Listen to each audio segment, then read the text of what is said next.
Dans mes vidéos, j'insiste souvent sur la fonction sociale de la photographie. Et justement, en tant que moyen d'expression, la photographie t'amène à chercher une interaction avec un groupe de personnes. Bref, ça t'amène à réfléchir en termes d'audience. Alors évidemment, cette question de constitution d'une audience est parfaitement légitime, parce que ton audience va constituer une part essentielle de ta preuve sociale. En retour, ta preuve sociale va agir comme un aimant pour ton audience. Finalement, on cherche tous à un moment donné à initier ce cercle vertueux. C'est de ça dont je vais te parler aujourd'hui, des bonnes et des mauvaises pratiques de la création d'une audience. Alors évidemment, aujourd'hui, quand on parle de création d'audience, on parle de création d'audience principalement avec les outils que constituent les réseaux sociaux. Mais justement, comme je t'avais déjà une fois expliqué au travers la photo analogique et les photos numériques, moi qui ai connu bien sûr l'avant Internet, je pense que j'ai encore en main des cartes que n'ont peut-être plus les gens qui ont toujours connu que l'Internet, qui ont grandi avec, si tu préfères. Alors non pas que je sois plus intelligent que les autres, hein, mais simplement le fait que j'ai connu avant Internet, ça me fait voir les choses sous un certain aspect, un certain angle, que donc ce point de vue différent, une personne qui a toujours connu Internet ne peut pas le connaître puisqu'il ne l'a pas vécu. Alors justement, pour resituer rapidement le contexte, si tu veux, moi quand j'étais gamin, au tout début des années 80, bah, je me souviens qu'il n'y avait que 3 chaînes de télévision, hein, dont une, France 3, qui n'émettait même pas en continu. C'est-à-dire que la journée, tu avais le choix entre TF1 et France 2, tu vois. Et à compter de, je sais plus, c'était 19h30 ou 20h, France 3 commençait à émettre. Alors évidemment, quand Internet est arrivé, les gens comme moi, de ma génération, ont compris que fondamentalement, potentiellement, nous tous, nous pouvions devenir à notre tour émetteurs. Et que donc, pour des gens qui cherchent à acquérir une audience, bon, admettons des gens qui ont des activités créatives, photographes, écrivains, peintres, sculpteurs, ce que tu veux, on n'était plus obligé comment dirais-je, de lisser notre discours, notre esthétisme, pour convenir à l'esprit des grandes chaînes. C'est-à-dire qu'on pouvait se permettre, avec Internet, d'être nous-mêmes. Et donc, cette donnée, pour moi, est essentielle dans les réseaux sociaux. Parce que justement, une erreur que je vois souvent, c'est qu'en fait, des gens, quelque part, cherchent à reproduire les mêmes codes que sur les médias traditionnels. C'est-à-dire, admettons, pour parler vidéo par exemple, faire des vidéos justement bien propres, tu vois, où tu tousses pas, où tu n'as pas la gorge sèche, où tu butes pas sur un mot, où tu cherches pas tes mots, ou alors à un moment donné tu dis pas une connerie, tu n'as pas le droit de dire de gros mots, tu n'as pas le droit de dire merde, bite, enfin tu vois ce que je veux dire. Et donc les contenus comme ça trop lisses, je trouve que sur les réseaux sociaux ça fait totalement artificiel, et je pense même que ça fait fuir les gens à un moment donné. Donc ça, c'est vraiment l'une des premières erreurs que je vois. Et moi, je t'invite au contraire à être le plus humain possible. Parce que c'est aussi ça qui, quelque part, va faire que les gens vont se reconnaître en toi. Ils vont se dire, tiens, enfin quelqu'un comme moi, tu vois. Et d'ailleurs, on va sur les réseaux sociaux pour ça. Tous les grands youtubeurs comiques, là, à chaque fois qu'ils ont cherché à, à sortir du cadre par exemple, de YouTube et à faire des films ou des émissions ou ce que tu veux de manière classique, ils sont systématiquement cassés la gueule et ils reviennent toujours à leur ancienne manière de faire. Parce qu'ils ont compris que leur grande force et leur capacité à fédérer des gens, même si c'est autour de blagues à la con, eh ben, vient du fait de leur côté artisanal, de leur côté tout à fait naturel dans leurs vidéos, tu vois. Et donc c'est ça qu'il faut absolument préserver. Alors aussi, l'autre idée reçue que je constate sur l'acquisition d'une audience sur les réseaux sociaux, c'est la recherche des likes, des followers, bref, du buzz en gros. Alors moi, j'appelle ça la vanity métrique. Parce que par exemple, toi, si tu publies des photos sur YouTube, enfin, sur Facebook, sur un groupe dédié, sur un forum même, hein, je veux surtout te parler de Facebook, de YouTube, mais évidemment, ça fonctionne aussi sur des blogs, des forums et compagnie, ce que je te dis, hein. Si tu publies une photo extraite d'un shooting où tu t'es éclaté récemment, En fait, en réalité, d'avoir 1000 likes, par exemple, t'en as rien à foutre. Ce qui t'intéresse, c'est de chercher à matcher avec les bonnes personnes. Tu vois, par exemple, si toi, t'es fanat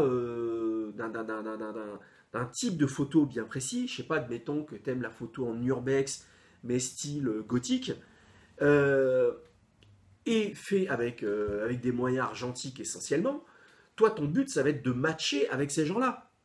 Pourquoi? Ben parce que au travers de l'acquisition d'une audience, ce qu'on cherche à faire, c'est à fédérer une communauté de gens qui ont enfin, qui se retrouvent un petit peu dans tes manières d'être, manières de faire, etc. Et l'intérêt de la constitution d'une audience, c'est que ça va faire levier. C'est ça qu'on cherche tous. C'est quelque chose qui va nous aider à nous élever, à concrétiser des projets plus intéressants, parce que on va se mettre en connexion avec des gens à l'autre bout du pays, ou si ça se trouve dans la rue d'à côté. Et ces gens-là, ensemble, on va pouvoir aller plus loin. C'est ça qu'on cherche à faire. C'est pas avoir un like d'un mec qui habite en Australie, mais j'en ai rien à foutre, moi, de ça. Tu vois, moi, ce qui m'intéresse, c'est quand je publie mes photos sur des groupes dédiés, c'est avoir de nouveaux contacts, d'avoir de nouvelles opportunités. Et c'est ça qu'on doit chercher. Ce qu'on doit chercher, c'est donc surtout pas du like pour avoir du like. Et le problème de chercher comme ça à avoir des likes pour avoir des likes, c'est qu'en fait, ça t'amène à édulcorer ton contenu. C'est-à-dire être moins clivant. Et pour plaire au plus grand nombre, il faut justement avoir un dénominateur le plus petit possible. C'est-à-dire, tu vas avoir quelque chose qui choque personne, comment dirais-je, où il y a un consensus là-dessus, tu vois. Et puis voilà, et puis comme ça, tu es sûr de plaire à tout le monde.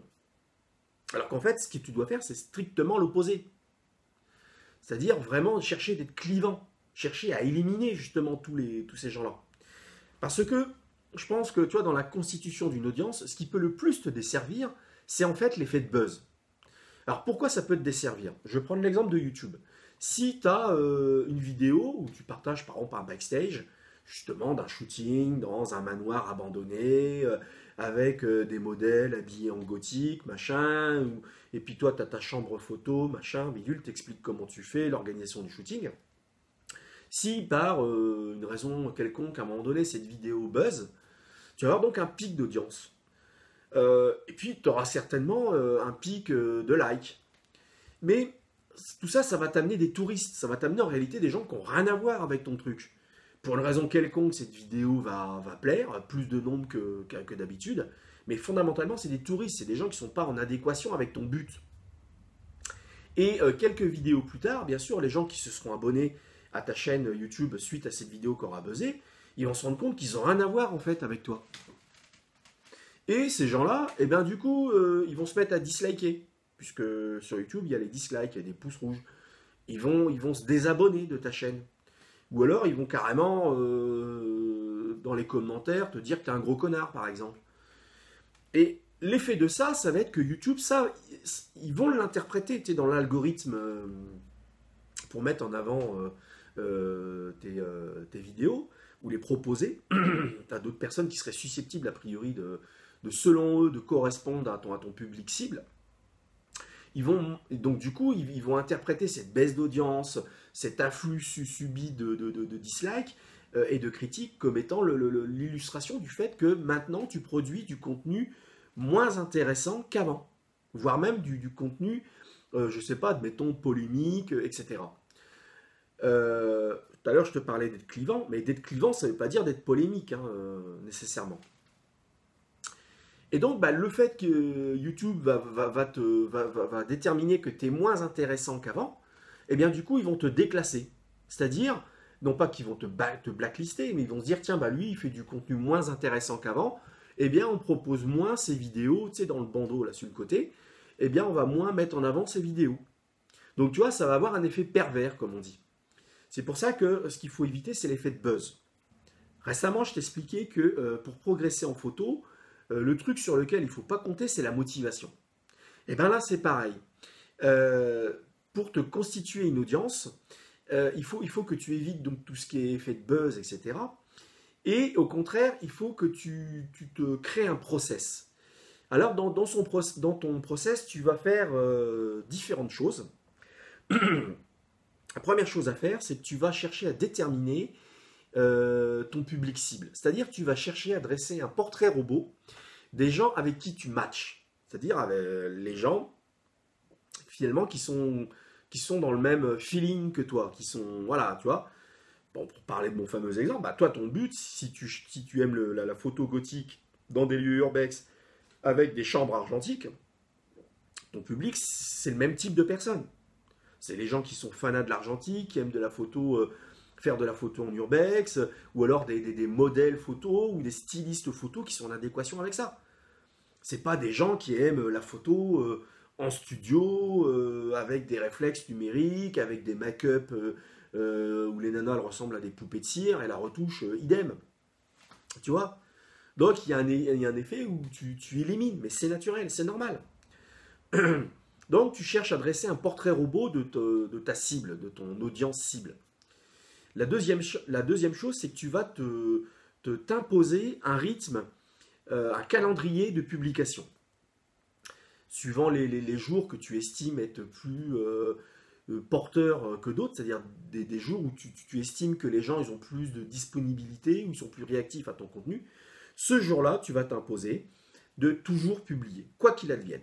C'est-à-dire que, je sais pas, admettons, tu te dis, tiens, j'ai remarqué que le mardi, il y a beaucoup de gens qui sont derrière leur ordi, visiblement. Voilà, pareil pour le vendredi, pareil pour le samedi. Le lundi, c'est un jour à éviter, le jeudi, c'est un jour à éviter, le dimanche aussi.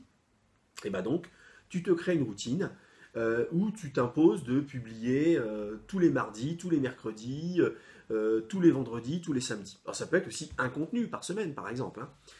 Et ce calendrier que tu te crées, tu t'y tiens. Que tu publies des photos ou non, enfin que lorsque tu publies des images, tu aies des likes ou pas, que tu sois motivé ou pas, que tu sois dispo ou pas, que tu sois malade ou pas, tu publies vaille que vaille. Tu vois, c'est ça qu'il faut comprendre. C'est que pour se constituer une audience, c'est-à-dire une communauté de gens avec qui tu vas interagir dans le temps, hein, et non pas dans le court terme, bah c'est pareil, il faut que tu publies, faut que tu aies un rythme de publication que tu tiennes sur le long terme. Tu as des gens, au début, ils vont voir tes photos, par exemple, pour parler de publication photo, mais qui vont pas liker. Non pas qu'ils aiment pas, mais parce que voilà, dans leur fil d'actualité, ça apparaît, mais bon, voilà, sans plus. Mais c'est parce qu'ils vont voir souvent des photos de toi, par un rythme régulier, qu'à un moment donné, au bout de plusieurs semaines, plusieurs mois même, là, ils vont se dire, tiens, ça fait un bon bout de temps que je vois que cette personne publie, que je vois que cette personne a une actualité, tu vois, je t'en parle souvent, c'est pour ça. Et bien, du coup, là, puis à chaque fois, ça me plaît bien, mais j'ai jamais pris le temps de liker, et bien là, ce coup-ci, je like, ou alors je m'abonne, etc.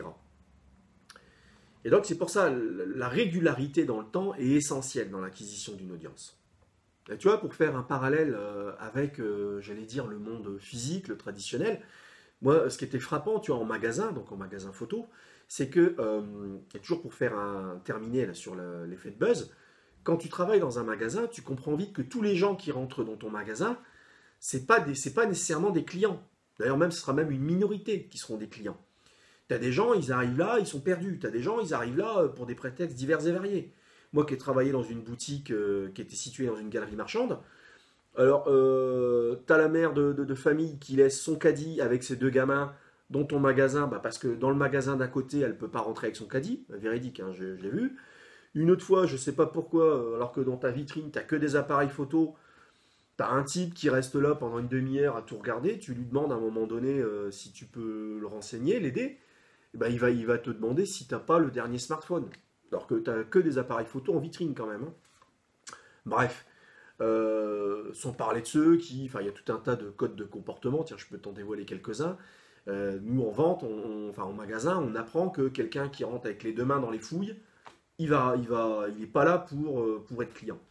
De même, le monsieur qui rentre dans la boutique et puis maman qui attend sur le pas de la porte, là le mec il achètera rien parce qu'il n'a pas la validation de son épouse par exemple. Tu vois, c'est des trucs tout cons. Enfin voilà. Et donc tout ça dans la vente, tu vois, nous on parle de touristes. Des gens qui sont dans ta boutique, mais qui t'achèteront jamais rien, et qui sont là, alors qui te questionnent des fois, qui te posent des questions. Ils ont vu telle ou telle chose sur tel forum, ils veulent refaire le monde avec toi. Ils veulent te demander ton avis sur tel logiciel de post-traitement. Voilà, voilà. Mais ils ne sont pas clients avec toi. C'est-à-dire qu'ils ne rentrent pas dans un processus d'échange de valeur avec toi. Parce que toi, quand tu vends du matériel, tu cherches à vendre du matériel qui correspond aux besoins et au budget de la personne. Donc toi, tu cherches à amener de la valeur par ce biais-là. La personne, si elle est client chez toi, elle va chercher elle aussi à établir une relation comme ça de confiance où elle va exprimer ses besoins, tu vois. Et elle va essayer d'être à ton écoute sur les pistes que tu lui soumets. Tu vois, il y a un échange de gagnant-gagnant. C'est ça un client. Un client, c'est pas que parce qu'elle te fait un chèque ou elle sort la carte bleue au bout, hein, tu vois, c'est pas ça. Et pour faire un dernier parallèle par rapport à la boutique, moi je me souviens que des fois en boutique, il y avait certains créneaux de la journée, dans la semaine, certains jours de la semaine, à certaines heures, où en fait on se retrouvait tous les quatre ensemble, parce qu'on était quatre à travailler dans cette boutique. Donc on était quatre, mais avec des profils différents. Et donc il y avait Corinne, donc, qui était une dame qui avait 45-48 ans. Il y avait donc moi, qui avait à l'époque à peu près 5 ans de moins. Il y avait Bruno, donc, qui avait la petite vingtaine, qui faisait son BTS management d'unité commerciale avec nous, en alternance. Alors lui, c'était le gars, il avait la petite vingtaine, là, 21-22 ans à l'époque, il faisait de la muscu, il avait toujours des maillots moulants, tu vois ce que je veux dire. Et puis, on avait un quatrième larron, donc Cyril. Alors lui, c'était le petit gars qui avait la petite trentaine, tu sais, un peu style branché parigot, là, tu vois ce que je veux dire. Et donc, des fois, quand des gens rentraient dans la boutique, spontanément, les gens s'adressaient à tel ou à tel. Mais pourquoi? Mais parce que notre aspect physique, ce que l'on dégageait, résonnait avec la personne. Tu vois? Et donc, justement, il faut accepter l'idée que non seulement on ne peut pas plaire à tout le monde, mais qu'en réalité, on plaît à une minorité de gens. Et ça aussi, lorsque on cherche à acquérir une audience, c'est vraiment un aspect pour moi avec lequel on doit se réconcilier. Parce qu'il faut vraiment accepter l'idée que même si tu as des idées qui peuvent être intéressantes pour telle autre personne, le fait est que, je ne sais pas, ton physique, ta manière de parler, ta gestuelle, ta manière de t'habiller, va plaire ou ne pas plaire à la personne en face. Et même si tu as des idées intéressantes à faire valoir, peut-être que la personne en face, si, je sais pas, tu as un style vestimentaire qui lui convient pas, elle va pas chercher à aller au-delà. Et donc tout ça pour te dire que faut vraiment accepter l'idée que, surtout sur Internet, où tu vois, quand tu partages une photo sur un forum, sur une page Facebook, un groupe Facebook, pardon, ou sur ta page, il sera visible de gens, enfin tu choisis pas spécifiquement ta cible, hein, si tu le sponsorises pas. Et donc ça va être visible par des gens qui, en fait, la plupart du temps, n'ont rien à voir avec toi. C'est tout, c'est comme ça. Et donc c'est ce qui fait que faut accepter l'idée que sur, je sais pas moi, 1000 personnes qui vont voir ta photo ou ta vidéo backstage, tu n'en auras qu'une infime partie qui va matcher avec toi. Mais c'est normal, c'est tout à fait normal. Et donc c'est pour ça qu'il faut, pour moi, pas raisonner en termes de likes, de followers. Alors je sais bien aussi que sur des médias, sur des réseaux sociaux tels que Facebook, YouTube, Instagram, etc., tu es aussi jugé sur ton nombre de followers, c'est-à-dire ou de likes. C'est-à-dire qu'une personne qui voit ta photo et qui aime ta photo, elle va être d'autant plus enclin à elle-même à mettre un like s'il y a déjà 1000 personnes qui ont liké, tu vois. Par contre, si cette même personne, elle voit ta photo, elle la trouve super, mais personne n'a liké, elle va se dire merde, voilà. Parce qu'en réalité, ça marche quand même comme ça, faut le savoir. Moi, je sais pas si j'ai eu l'occasion de te le dire, mais quand j'avais 17, 18 ans, 19 ans, à un moment donné, ça m'est arrivé quelquefois d'aider un bouquiniste à vendre sur les marchés. Alors moi, j'adorais ça parce que j'adore les bouquins, tout ça. Et comme on dit, le monde attire le monde. C'est-à-dire que si devant ton étalage, à un moment donné, pour différentes raisons, tu n'as personne qui s'arrête, même les gens qui passent devant ton stand, ils voient des trucs qui pourraient les intéresser, ils vont pas oser s'arrêter, parce que personne n'est là en train de regarder. Cette même personne, Elle repasse 20 minutes plus tard devant ton stand, et là, tu as plusieurs personnes arrêtées en train de fouiller dans tes cartons, tout ça. Bah là, la personne, elle va s'arrêter. Il faut savoir qu'il y a ce côté-là. Hein. Tu peux facilement le vérifier de toute façon devant une vitrine d'un magasin. Hein. On fonctionne comme ça, de manière un peu intuitive, que ça nous plaise ou non. Mais bon, c'est pas une raison pour attirer des gens, enfin pour chercher à plaire au plus grand nombre simplement pour avoir du like. Tu vois, les likes, les followers, ça doit être un effet pour moi, ça doit être une suite logique, mais c'est pas l'élément qui est en amont, c'est en aval. Hein. Alors pour conclure, je vais citer Einstein qui avait une excellente citation à ce sujet et il disait: n'essayez pas de devenir quelqu'un qui a du succès, mais quelqu'un qui a de la valeur. Et pour moi, tout est résumé là-dedans.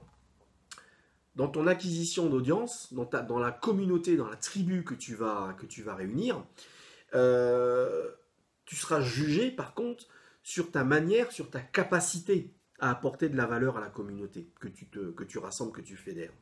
C'est ça qui doit te préoccuper. Qui doit te préoccuper, c'est de quelle manière j'apporte de la valeur à la communauté à qui je m'adresse. Parce que si tu apportes de la valeur aux gens, à la communauté que tu cibles, elle-même en retour t'apportera de la valeur. Soit en te proposant d'échanger des contacts, d'échanger des opportunités, ou de rejoindre un projet, etc. Tu vois, mais c'est avant tout en proposant de la valeur gratuitement, tu vois, pour rebondir un peu sur la vidéo que j'avais fait sur le thème du gratuit, que tu vas avoir un retour où toi-même tu vas pouvoir t'élever, comme dirait l'autre. Hein. Bah écoute, j'espère que cette vidéo t'aura intéressé. Encore une fois, n'hésite pas à partager ton point de vue. Je serais très intéressé d'ailleurs de savoir ce que tu penses de ce sujet. Et puis nous, bah, comme d'hab, on se dit à bientôt dans une prochaine vidéo. Allez, salut!